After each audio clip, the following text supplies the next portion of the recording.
right, so now according to the report, sources of cannabis products used by patients with vaping-related lung injuries, 84% said that they have obtained them from informal sources. The study conducted by researchers at the Center for Disease Control and Prevention reinforces the point that the problem of potentially hazardous additives or contaminants is especially acute in the black market, where there is no quality control and consumers have no way to verify the contents of the products that they purchase. Exactly. By the way, if you go to a reputable vape shop, you will see all sorts of signs on their e-liquids contains no vitamin E, because that's the issue. The information about THC vape sources, which is based on interviews with 809 patients or their relatives, found that 16% reported acquiring their products from only commercial sources, which there is a thread of skepticism with that. USA Today also reads to mean that they obtain products from legal dispensaries, but as the CDC notes, commercially obtained products are not necessarily legal products. The CDC's definition of commercial sources, for example, includes pop-up shops, which are not legal in states that license marijuana retailers.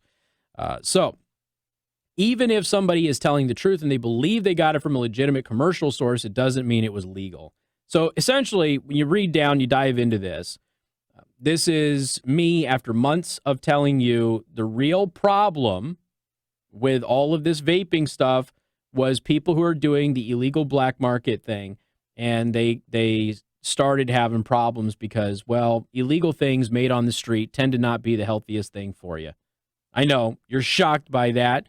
Anybody who's ever seen street drugs and crack cocaine and all of the various entities of street drugs knows that only the finest and brightest chemists with your health and welfare in mind make those products.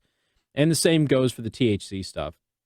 So basically the CDC is essentially saying is that, yeah, all of the illnesses that we had were because people were doing illegal stuff. And even if they thought that they were buying it from a reputable place, they probably were not. And that's if they're telling us the truth because they don't want to get busted, right?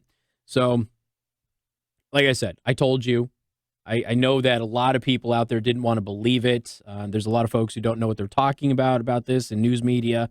And they were running around and they were spreading this fear about all of this. Governments capitalized on it to go ahead and ban stuff.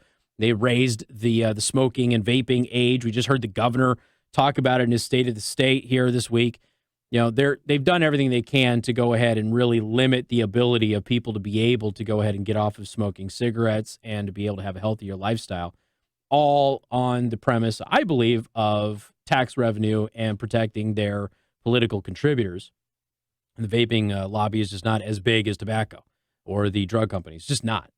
So, again, the report is pretty darn clear. This, which we've already had all of these results anyway, it's just the final form of the report. And the study shows that this is THC. It's because of the additives that were in it. And it has nothing to do with over-the-counter stuff, because even the people who said that they only buy from commercial places, even the CDC said, yeah, but those places are probably still not legal. So there you go. Like I posted that I have the CBD vape now that I picked up today, and somebody's like, you only have one set of lungs. I'm like, well, I'm not doing illegal THC on the black market that's been cut with vitamin E, so I guess I'm going to be just fine. We got more coming up. News Talk 95.3, Michiana's news channel.